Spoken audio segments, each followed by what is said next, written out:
प्रिय छात्र और छात्राओं, आज की इस वीडियो में हम पढ़ेंगे प्रश्न नंबर 5 का क और प्रश्न नंबर खा। प्रश्न नंबर 5 के क में आपसे कह रहा है, निम्नलिखित लेखकों में से किसी एक लेखक का जीवन परिचय दीजिए तथा उनकी किसी एक रचना का नाम लिखिए।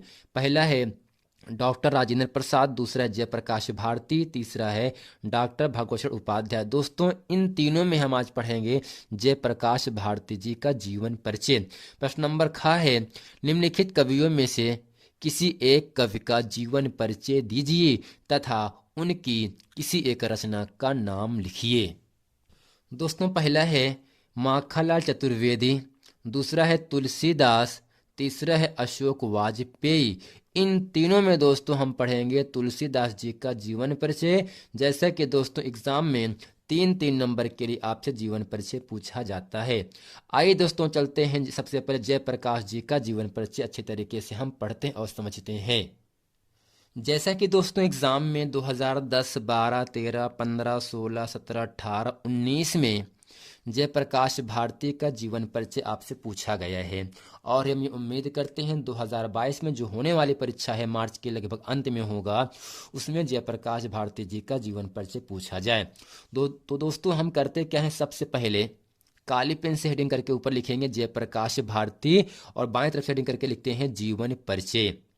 दोस्तों इसमें लिखेंगे, श्री जयप्रकाश भारती जी का जन्म मेरठ नगर के मध्यम वर्गीय प्रतिष्ठित परिवार में 2 जनवरी सन 1936 ईस्वी को हुआ था। यानी दोस्तों जयप्रकाश भारती जी का जो जन्म हुआ था वह मेरठ नगर के मध्यम वर्गीय प्रतिष्ठित परिवार में 2 जनवरी सन 1936 ईस्वी को हुआ था।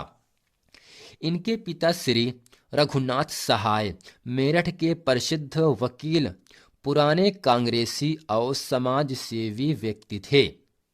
इन्होंने मेरठ में अध्ययन कर बीएससी की परीक्षा उत्तीर्ण की, यानी पास की, और छात्र जीवन से ही समाज सेवी संस्थाओं के प्रतिनिधि के रूप में समाज सेवा की। यानी दोस्तों इन्होंने मेरठ में अध्ययन करके बीएससी की परीक्षा पास कर ली और छात्र जीवन से ही समाज सेवा में अपना योगदान देने लगे। मेरठ में साक्षरता प्रसार के लिए इन्होंने कई सालों तक प्रौढ़ रात्रि पाठशाला का निःशुल्क संचालन कर उल्लेखनीय कार्य किया। इन्होंने संपादन कला विशारद की परीक्षा उत्तीर्ण करके मेरठ से प्रकाशित होने वाले दैनिक प्रभात और दिल्ली से प्रकाशित होने वाले नवभारत टाइम्स में व्यवहारिक प्रशिक्षण तथा साक्षरता निकेतन लखनऊ में नव साक्षर साहित्य के लेखन का विशेष प्रशिक्षण प्राप्त किया। इन्होंने कई वर्षों तक दिल्ली से प्रकाशित होने वाले साप्ताहिक हिंदुस्तान में यह संपादक के रूप में कार्य किया। तत्पश्चात दिल्ली में हिंदुस्तान टाइम्स द्वारा संचालित सुप्रसिद्ध बाल पत्रिका नंदन के संपादक के रूप में कार्य करते रहे। दिनांक 5 फरवरी यानी 5 फरवरी सन 2005 को श्री भारती जी का देहावसान हो गया, अर्थात वो उनका निधन हो गया। अब दोस्तों इसकी हेडिंग में लिखेंगे रचनाएं और इसमें लिखेंगे भारती जी की अनेक मौलिक एवं लगभग 100 संपादित पुस्तकें हैं। इनकी उल्लेखनीय रचनाएं निम्नलिखित हैं। दोस्तों पहला है यहाँ से मौलिक रचनाएं। इसमें दोस्तों इन्होंने क्या लिखा, हिमालय की पुकार, अनंत आकाश, अथाह सागर, ये दोनों पुस्तकें यूनेस्को द्वारा पुरस्कृत हैं। विज्ञान की विभूतियां, देश हमारा, चलो चांद पर चलें, ये तीनों पुस्तकें भारत सरकार द्वारा पुरस्कृत हैं। सरदार भगत सिंह, हमारे गौरव के प्रतीक, अस्त्र शस्त्र, आदिम युग से अणु युग तक उनका बचपन यूं बीता, ऐसे थे हमारे बापू, लोकमान्य तिलक, बर्फ के गुड़िया, संयुक्त राष्ट्र संघ, भारत का संविधान, दुनिया रंग बिरंगी, आदि दोस्तों इनकी मौलिक रचनाएं हैं। अब दोस्तों इसके बाद हेडिंग करते हैं यहाँ से संपादित रचनाएं। इसमें लिखेंगे भारत की प्रतिनिधि लोक कथाएं तथा किरणमाला 3 भागों में आदि।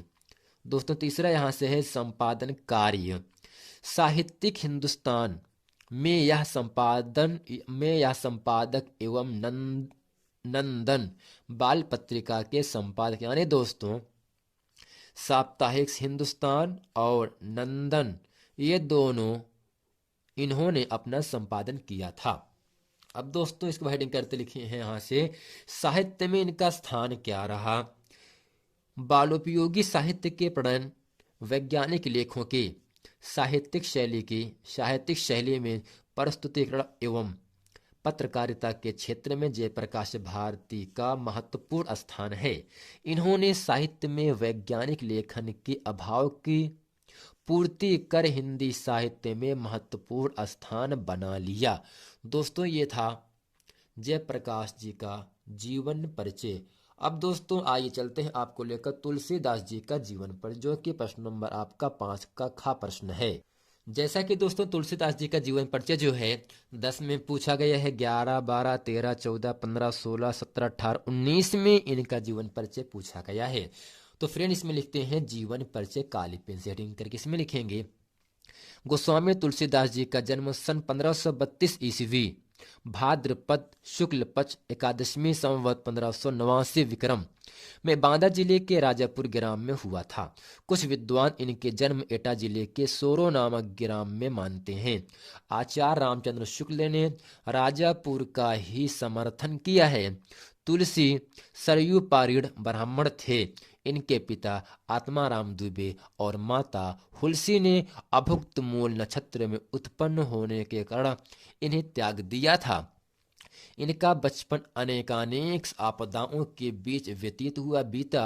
सौभाग्य से इनको बाबा नरहरिदास जैसे गुरु का वरदहस्त प्राप्त हो गया। इन्हीं की कृपा से इनको शास्त्रों के अध्ययन अनुशीलन का अवसर मिला। स्वामी जी के साथ ये काशी आए, जहां परम विद्वान महात्मा शेष सनातन जी ने इन्हें वेद वेदांग दर्शन इतिहास पुराण आदि में निष्णात कर दिया। अब दोस्तों इसके बाद यहाँ से है, तुलसीदास जी का विवाह दीन बंधु पाठक की सुंदर और विदुषी कन्या रत्नावली से हुआ था। इन्हें अपनी रूपवती पत्नी से अत्यधिक प्रेम था। एक बार पत्नी द्वारा बिना कहे मायके चले जाने पर अर्धरात्रि में आंधी तूफान का सामना करते हुए ये अपने ससुराल जा पहुंचे। इस पर पत्नी ने उनकी भर्त्सना की, यानी उनको अपमानित किया। दोस्तों एक बार हुआ क्या, तुलसीदास जी की पत्नी विदुषी कन्या रत्नावली ने अपने मायके चले गए थी, तो इनसे रहा नहीं गया, तो ये अर्धरात्रि में ही आंधी तूफान आया हुआ था और अर्धरात्रि में ही अपने ससुराल पहुंच गए।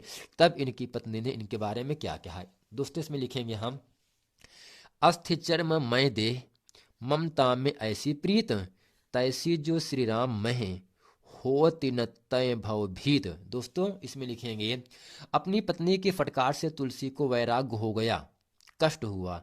अनेक तीर्थों का भ्रमण करते हुए ये राम के पवित्र चरित्र का गायन करने लगे।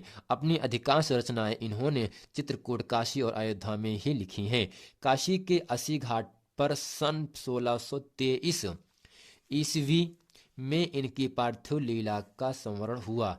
इनकी मृत्यु के संबंध में निम्नलिखित दोहा प्रसिद्ध है। संवत 1680 अस्सी गंग के तीर, श्रावण शुक्ला सप्तमी, तुलसी तज्यो शरीर। दोस्तों अब यहाँ से इनकी रचनाएं आ जाती हैं। तुलसीदास जी द्वारा रचित 12 ग्रंथ प्रामाणिक माने जाते हैं, जिनमें श्री रामचरितमानस प्रमुख है। ये निम्नलिखित है। अब दोस्तों यहाँ से पहला आपका आता है श्री रामचरितमानस, विनय पत्रिका, कवितावली, गीतावली, कृष्ण गीतावली, बरवै रामायण, रामलला नाछू, वैराग संदीपनी, जानकी मंगल, पार्वती मंगल, दोहावली, रामाज्ञा प्रश्न। दोस्तों ये सभी था तुलसीदास जी की रचनाएं अर्थात कृतियां। अब दोस्तों इसमें लिखेंगे इनका साहित्य में स्थान क्या रहा। गोस्वामी तुलसीदास हिंदी साहित्य के सर्वश्रेष्ठ कवि हैं। इनके द्वारा हिंदी कविता की सर्वतोमुखी उन्नति हुई।